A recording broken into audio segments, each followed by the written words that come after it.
जय हिंद दोस्तों, कैसे हो आप सभी। उम्मीद करूंगा कि आप सभी बहुत ही बढ़िया होंगे।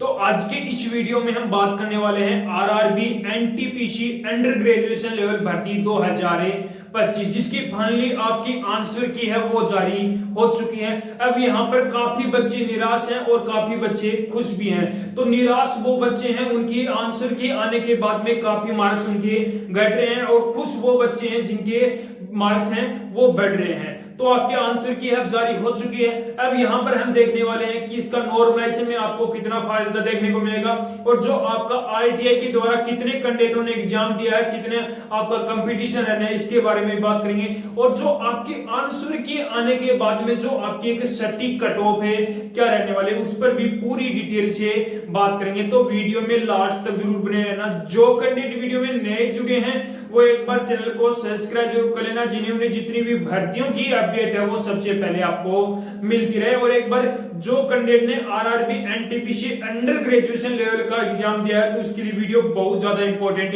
रहने वाला है, तो वीडियो में लास्ट तक जरूर बने रहना। अब मैं बात करूं आंसर की आपकी जारी हो चुकी है। अब काफी बच्चों के तो यहाँ पर मार्क्स हैं वो 10 मार्क्स भी यहाँ पर घट रहे हैं, काफी बच्चों के 15 मार्क्स भी यहाँ पर घट रहे, क्योंकि उन्होंने सोचा था कि ये क्वेश्चन मेरा सही हो जाएगा।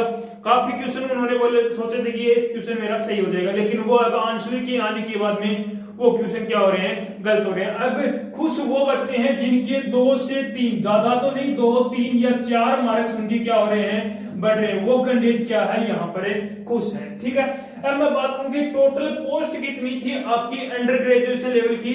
तो वैकेंसी थी आपकी 3445 यहाँ पर टोटल वैकेंसी थी, जिसके लिए कितने कैंडिडेटों ने यहाँ पर फॉर्म अप्लाई किया है। तो लगभग आपके 63 लाख ऐसे कैंडिडेट हैं जिन्होंने क्या किया है, फॉर्म में अप्लाई किया है। यानी कि काफी बच्चों ने क्या किया है, यहाँ पर फॉर्म में अप्लाई किया। अब इसमें से ये तो है नहीं कि 63 लाख के 63 लाख कैंडिडेटों ने ही क्या कर दिया, यहाँ पर एग्जाम दे दिया। इसके कुछ परसेंट यानी कि ऐसे मान के चलो 50% कैंडिडेटों ने ही यहाँ पर लगभग एग्जाम दिया है। यानी कि लगभग 29 लाख ऐसे कैंडिडेट हैं जिन्होंने क्या दिया है, यहाँ पर एग्जाम दिया।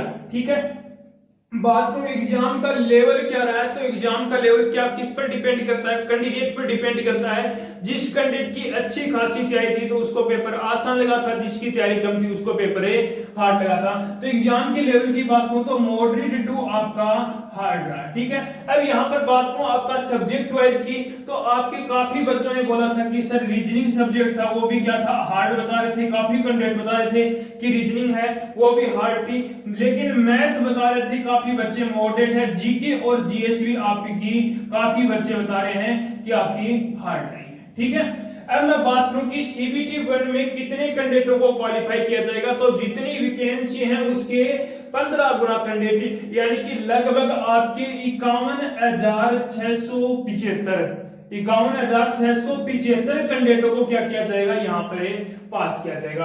अब आपको ये वैकेंसी नहीं देखनी, अब आपको किन बच्चों में आना है, 51,675 कैंडिडेटों में आपको आना है। अब एग्जाम कितने कैंडिडेटों ने किया है, 29 लाख कैंडिडेटों ने।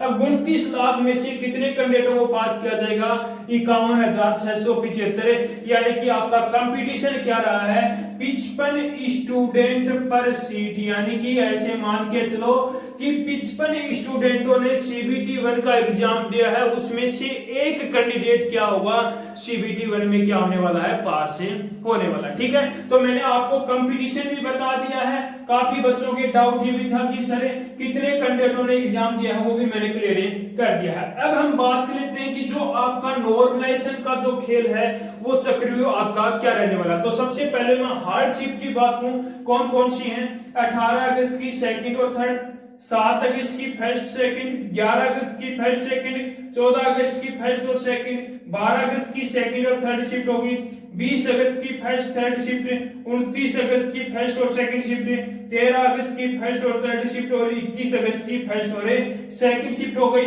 22 अगस्त की फर्स्ट और सेकंड, 28 अगस्त की फर्स्ट और थर्ड शिफ्ट हो गई, 1 सितंबर की सेकंड, 9 सितंबर की सेकंड और थर्ड शिफ्ट हो गई, 4 सितंबर की सेकंड और थर्ड, 3 सितंबर की फर्स्ट और सेकंड, 8 सितंबर की सेकंड, 19 सितंबर की थर्ड, 2 सितंबर की थर्ड और 8 सितंबर की फर्स्ट।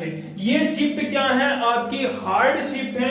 यदि इन शिफ्टों के अंदर जिस भी कैंडिडेट ने एग्जाम दिया है तो वो मान के चलो आपको 10 प्लस मार्क्स तक का यहाँ पर नॉर्मलाइजेशन में फायदा देखने को मिलने वाला है इन शिफ्टों के अंदर। अब आप यहाँ पर देख लेना, यदि इन शिफ्टों के अंदर आपने एग्जाम दिया तो 10 प्लस मार्क्स का आपको नॉर्मलाइजेशन में फायदा देखने को मिलेगा। अब मैं बात करता हूँ मॉडरेट शिफ्ट की। तो मॉडरेट शिफ्ट है वो आपकी 1 सितंबर की फर्स्ट और थर्ड, 9 सितंबर की फर्स्ट, 4 सितंबर की फर्स्ट, 2 सितंबर की सेकंड, 18 सितंबर की फर्स्ट, 19 सितंबर की सेकंड, 28 अगस्त की सेकंड, 29 अगस्त की थर्ड, 22 अगस्त की थर्ड, 20 अगस्त की थर्ड, 21 अगस्त की थर्ड, 12 अगस्त की सेकंड, 13 अगस्त की सेकंड, 12 अगस्त की फर्स्ट और 11 अगस्त की थर्ड। ये शिफ्ट क्या है, आपकी मॉडरेट शिफ्ट है। यदि इन शिफ्टों के अंदर जिस भी कैंडिडेट ने एग्जाम दिया है तो आप मान के चलो कि 6 प्लस मार्क्स तक का आपको यहाँ पर नॉर्मलाइजेशन में फायदा देखने को मिलेगा। अब आप यहाँ पर देख लेना कि आपकी कौन सी शिफ्ट थी, मैंने आपको बता दिया। यदि अब भी कोई बच्चे बोले कि सर आप ये इजी शिफ्ट थी, वो भी आप एक बार कमेंट बॉक्स में कमेंट करके जरूर बताना कि सर ये इजी शिफ्ट थी, ये हार्ड नहीं थी, वो भी मैं आपको बता दूंगा। तो ये नॉर्मलाइजेशन का जो आपका खेल था वो भी आपका क्लियर हो गया। अब हम बात कर लेते हैं कि आंसर की आने के बाद में जो आपकी एक जोन वाइज सटीक कट ऑफ क्या रहने वाली है, कुछ रेड जोन की कट ऑफ और जो आपके मान के चलो कि डेंजर जोन है और जो सेफ जोन की आपकी कट ऑफ है क्या रहेगी, उस पर हम बात करते हैं। यदि मैं यहाँ पर डेंजर जोन की बात करूं तो कौन कौन से डेंजर जोन है आपके, अजमेर हो गया, मुंबई हो गया, सिकंदराबाद, कोलकाता, गोरखपुर, चंडीगढ़, भोपाल, प्रयागराज, पटना, मालदा, भुवनेश्वर, सिलीगुड़ी। ये एक ऐसे जोन है जिनकी कट ऑफ थोड़ी सी आपको हाई देखने को मिलेगी, जिनके अंदर जिनको आपको डेंजर जोन के अंदर रखा गया है। अब इनकी कट ऑफ की यदि मैं बात करूं तो सबसे पहले यूआर कैंडिडेट की यदि मैं बात करूं तो जिस भी कैंडिडेट के 66 से लेकर 68 के बीच में मार्क्स बन रहे हैं तो वो कैंडिडेट क्या है, यहाँ पर सेफ रहने वाला है। ओबीसी की बात करूं तो ओबीसी के अंदर जिस भी कैंडिडेट के 64 से लेकर 66 के बीच में मार्क्स हैं तो आप भी कैंडिडेट क्या हो, यहाँ पर सेफ रहोगे। ईडब्ल्यूएस कैटेगरी की बात करूं तो ईडब्ल्यूएस कैटेगरी के अंदर जिस भी कैंडिडेट के 61 से लेकर 63 के बीच में मार्क्स हैं तो वो कैंडिडेट भी क्या है, यहाँ पर सेफ रहने वाला है, उसके भी पूरे चांस बनते हैं। तो वो भी कैंडिडेट अपनी जल्द से जल्द सीबीटी 2 की तैयारी करना स्टार्ट कर दो। उसके बाद में एससी कैटेगरी की बात करूं तो एससी कैटेगरी के अंदर जिस भी कैंडिडेट के 56 से लेकर 59 के बीच में मार्क्स हैं तो आप भी कैंडिडेट क्या हो, यहाँ पर सेफ रहोगे। फिर उसके बाद में एसटी कैटेगरी की बात करूं तो एसटी के अंदर जिस भी कैंडिडेट के 52 से लेकर 54 के बीच में मार्क्स हैं तो वो कैंडिडेट भी क्या है, यहाँ पर सेफ रहने वाला है। तो डेंजर जोन के अंदर यदि आपकी जो मैंने जोन बताए उनके अंदर यदि आपके इतने मार्क्स बन रहे हैं तो आप कैंडिडेट सेफ हो, आप अपनी जल्द से जल्द सीबीटी 2 की तैयारी करना स्टार्ट कर दो। उसके बाद में सेफ जोन की यदि मैं बात करूं तो सेफ जोन कौन कौन से हैं, चेन्नई, बेंगलुरु, बिलासपुर, अहमदाबाद,